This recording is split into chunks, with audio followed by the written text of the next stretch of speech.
రెండు Telugu రాష్ట్రాలని కుదిపేస్తున్న drugs case ఏదైతే ఉందో, ఆ డ్రగ్స్ కేసులో రిమాండ్ రిపోర్టులో కొన్ని సంచలన కీలక అంశాలైతే గనక బయటకొచ్చాయి. అవేంటి అనేది నేను చెప్పాలనుకున్నాను. ఫస్ట్ అయితే గనక రాష్ట్ర ప్రజలందరికీ నిజాలు తెలియాలి కాబట్టి మీ బాధ్యతగా మీరు ఫస్ట్ లైక్ చేయండి. లైక్ చేస్తే ఇన్ఫర్మేషన్ ఎక్కువ మంది చేరుతుంది. కొత్తగా మన ఛానల్ వస్తే పక్కాగా సబ్స్క్రైబ్ చేయండి. మీ అమూల్యమైన అభిప్రాయాన్ని కామెంట్ రూపంలో తెలియజేయండి.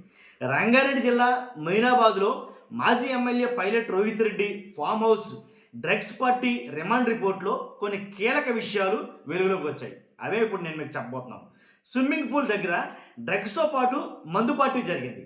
ఫామ్ హౌస్లోకి వెళ్ళగానే ఫస్ట్ వినిపించింది ఏంటంటే కనుక బుల్లెట్ సౌండ్. పోలీసులు వెళ్ళగానే బుల్లెట్ సౌండ్ వినిపించిందని వాళ్ళ రిమాండ్ రిపోర్ట్లో రాయడం జరిగింది. అంతేకాదు బుల్లెట్ సౌండ్ వినిన వెంటనే అప్రమత్తం అయ్యి మేము పోలీసులం కాల్పులు జరపొద్దు అని, మేము పోలీసులం కాల్చవద్దు, ఎలాంటి చర్యలు తీసుకోమని గట్టిగా అరిచాం. వాళ్ళ రిమాండ్ రిపోర్ట్లో ఉన్నది ఇది. మేము చెప్తున్నప్పటికీ కూడా పట్టించుకోలేదు. మరో 2 సార్లు బుల్లెట్ సౌండ్ వినపడింది.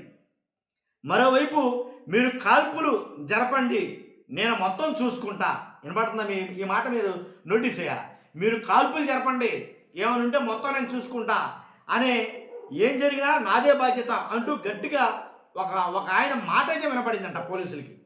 మేమంతా గట్టిగా అరిచేసరికి ఫైరింగ్ సౌండ్ నిలిచిపోయింది.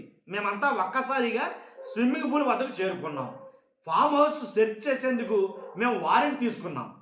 ఫామ్ హౌస్లోకి వెళ్ళిన వెంటనే సెర్చ్ వారెంట్లను రోహిత్ రెడ్డికి ఇచ్చాం. బాత్రూమ్ దగ్గర ఉన్న నమిత్ శర్మ చేతిలో తుపాకీని మేము స్వాధీనం చేసుకున్నాం.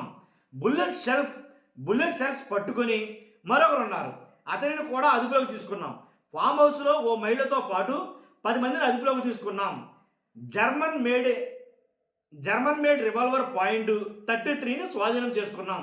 11 మందిని విడివిడిగా విచారించాం. ఎవరు కూడా డ్రగ్స్ తీసుకోలేదని బుకాయించే ప్రయత్నం చేశారు.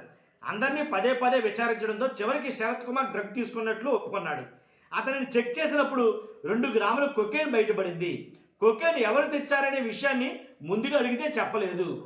తర్వాత పైలట్ రోహిత్ రెడ్డి డ్రైవర్ని విచారించినప్పుడు కొకైన్ ఎవరు తెచ్చారనే విషయం బయటపడింది. కొకైన్ తానే తెచ్చానని కౌశిక్ ఒప్పుకున్నాడు. సిమ్లా బిజినెస్ ట్రిప్కి వెళ్ళినప్పుడు తానే కొకైన్ తీసుకువచ్చానని చెప్పాడు అని తెలిపారు. అంతేకాదు నగరానికి అతి చేరువలో ఉన్న మాజీ MLA pilot Rohit Reddy farm house గతంలో ఎమ్మెల్యేల కొనుగోలు ఒప్పందానికి వేదికగా మారింది. అదే ఫామ్ హౌస్. పోలీసులు దాడి చేసి ఆ గుట్టును రట్టు చేశారు. అప్పుడు కూడా తాజాగా శనివారం రాత్రి ఆయన ఫామ్ హౌస్లో డ్రగ్స్ పార్టీ జరుగుతుండగా ఏగల్ టీం పోలీసులు అక్కడికి చేరుకోగా గన్తో కాల్పులు జరపడం సంచలనంగా మారింది. ఇందులో ఏపీకి చెందిన ఏలూరు ఎంపీ పుట్టా మహేష్ కుమార్ యాదవ్తో పాటు మాజీ ఎమ్మెల్యే పైలట్ రోహిత్ రెడ్డి మరో 9 మంది పట్టుబడ్డారు. అదండి. కాబట్టి ఈ రిమాండ్ రిపోర్ట్లో ఉన్న వాస్తవాలు అయితే కనుక పోలీసులు రాసినటువంటి వాస్తవాలు అయితే అయ్యి. కాబట్టి దీని మీద ఎంతకీ బాగా సంచలనం ఏంటంటే వాళ్ళకి మాత్రం రిమాండ్ విధించి పుట్టా మహేష్ యాదవ్ గారికి మాత్రం స్టేషన్ బెయిల్ ఇచ్చి పంపడం వల్ల చాలా మంది సర్వత్రా దాని గురించి ఎక్కువ చర్చించుకుంటున్నారు. అయితే కారణం ఏంట్రా, ఎందుకు ఇచ్చారు అని అంటే కనుక ఏదైతే అసెంబ్లీ సమావేశాలు ఉన్నాయో దాని నిమిత్తం ఇచ్చారని, ఆ సమావేశాల నిమిత్తం ఇచ్చారని అయితే అన్నారు. మొత్తానికి ఏదైతేనండి అలా బెయిల్ ఇవ్వడం పట్ల సర్వత్రా ఎక్కువ మంది దాని గురించి అయితే విమర్శిస్తున్నారు, చర్చించుకుంటున్నారు. ఏదేమైనప్పటికీ ఈ విషయం మీద వాస్తవంగా అయితే కనుక ఈ డ్రగ్స్ కేసు తోటి కూటమి పరువు చాలా మటుకి డ్యామేజ్ అయ్యిందేమో, కూటమి గ్రాఫ్ కూడా చాలా మటుకి దెబ్బతింటుందేమో. వాస్తవంగా చూసుకుంటే ఏలూరులో చూసుకుంటే, ఎక్కడి నుంచి అయితే ఎంపీ అయ్యారో ఆ ఏలూరులో చూసుకుంటే దీని గురించి ఎక్కువగా డిస్కషన్ చేసుకుంటున్నారు. కాబట్టి అక్కడ టీడీపీకి ఒక మాయన మచ్చ అయితే ఏర్పడ్డది. ఎక్కడి నుంచో తీసుకొచ్చి ఇక్కడ పెట్టారు, ఈయన చేసింది ఇది అన్నట్టుగా మొత్తానికి ఎలాగైతేనండి కూటమికి ఏలూరులో కావచ్చు, ఎంటైర్ కూటమికి టీడీపీ పార్టీకి చాలా కోలుకోలేని దెబ్బ, ఒక అపారమైనటువంటి నష్టం కింద భావించాలి. ఎందుకంటే మామూలు విషయం కాదు. ఒక ఎంపీ డ్రగ్స్ కేసులో దొరికాడు అని అంటే అది మామూలైనటువంటి విషయం కాదు. దాని మీద ఎలా రియాక్ట్ అవ్వాలో కూడా అర్థం కాని పరిస్థితుల్లో పార్టీ ఉంది. అది ఎంత ఎత్తుగా ఉందో మీరు అర్థం చేసుకోవచ్చు. అదే వేరే ఏదైనా అయితే కనుక ఈ పార్టీకి చాలా ప్రెస్ మీట్లు జరగను, చాలా ప్రెస్ మీట్లు. మీకు తెలుసు కదా, గతంలో గంజాయి పట్టుకున్నారని చెప్పి, గంజాయి తాగారని చెప్పేసి, గంజాయి కొట్టారని చెప్పేసి రోడ్ల మీద నడిపించి కొట్టిన సందర్భాలు ఆంధ్రప్రదేశ్లో చాలా చూసాం మనం.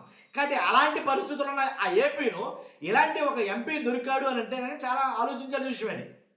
కాబట్టి దాని నిమిత్తం ఎలా ప్రెస్ మీట్లు పెట్టాలి, ఏం ప్రెస్ మీట్లు పెట్టాలి అనేది మరి ఆలోచించుకున్నారో లేదో తెలియదు. ఇప్పటికైతే ప్రెస్ మీట్లు ఏం పెట్టాల. వాస్తవానికి అయితే ప్రెస్ మీట్ల మీద ప్రెస్ మీట్లు పెట్టేస్తారు వేరే ఎవరండి కనుక. కాబట్టి దీని గురించి కూడా ప్రజలు మాట్లాడుకుంటున్నారు. కాబట్టి చూస్తున్నా మీరు అందరూ కూడా మీ అభిప్రాయం కామెంట్ రూపంలో తెలియజేయండి. Thank you very much.